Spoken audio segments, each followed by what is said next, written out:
ago, in the ancient Persian Empire, a young woman named Esther would rise to face an incredible challenge, a challenge that would test her courage, faith, and destiny. This is the story of Queen Esther, a tale of bravery, providence, and divine timing.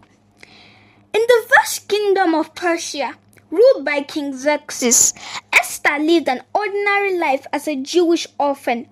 Raised by her wise cousin Mordecai, she grew into a woman of grace and beauty. At that time, the king was in need of a new queen, and by divine providence, Esther was chosen to sit on the throne. Though her true identity as a Jew was kept secret, as Mordecai had advised her. But trouble was brewing in the kingdom. The king's chief official, a wicked man named Haman, grew powerful and arrogant. Haman despised Mordecai because Mordecai refused to bow to him. Out of hatred, Haman devised a cruel plot to destroy all the Jewish people in the empire. Haman tricked the king into signing an official decree that would wipe out the Jews in a single day. Fear spread across the land as the people awaited their fate. Mordecai, desperate and mourning, tore his clothes, put on a sackcloth, and cried out to God for help. Then he sent a message to Esther, urging her to plead with the king to save their people. Esther was terrified. To appear before the king uninvited could mean death, even for the queen. But Mordecai's words gave her strength. Do not think that because you are in the king's palace, you alone will escape. Who knows? Perhaps you were made queen for such a time as this.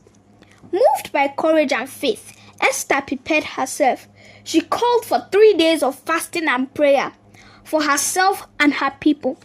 Then, dressed in her royal robes, she entered the throne room uninvited. The tension was unbearable. Would the king spare her life? To her relief, the king held out his golden scepter as a sign of welcome. "What is your request, Queen Esther?" he asked.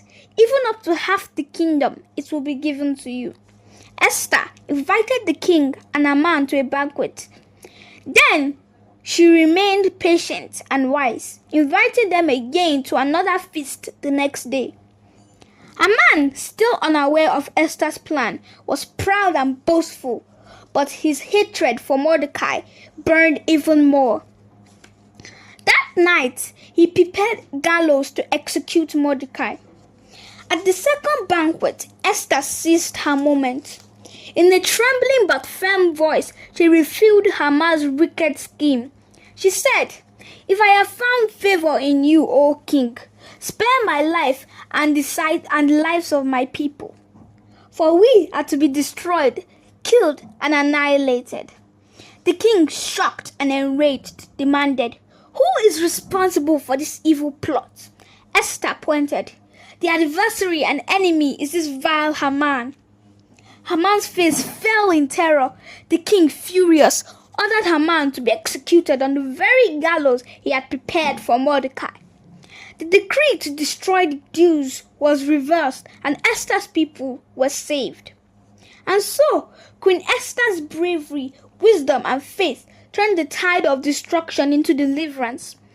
The Jewish people rejoiced and celebrated, honoring the day of their salvation as the Feast of Purim, a day of joy and thanksgiving. Esther's story is one of courage and divine timing. It reminds us that sometimes we are placed in difficult situations for such a time as this. May we all have the courage to stand up for what is right, even when the cost is high. This has been the story of Queen Esther, a heroine who risked everything to save her people, forever remembered for her faith, sacrifice, and uncovering courage. Thank you for watching. If this story inspired you, don't forget to like, share, and subscribe for more powerful Bible stories.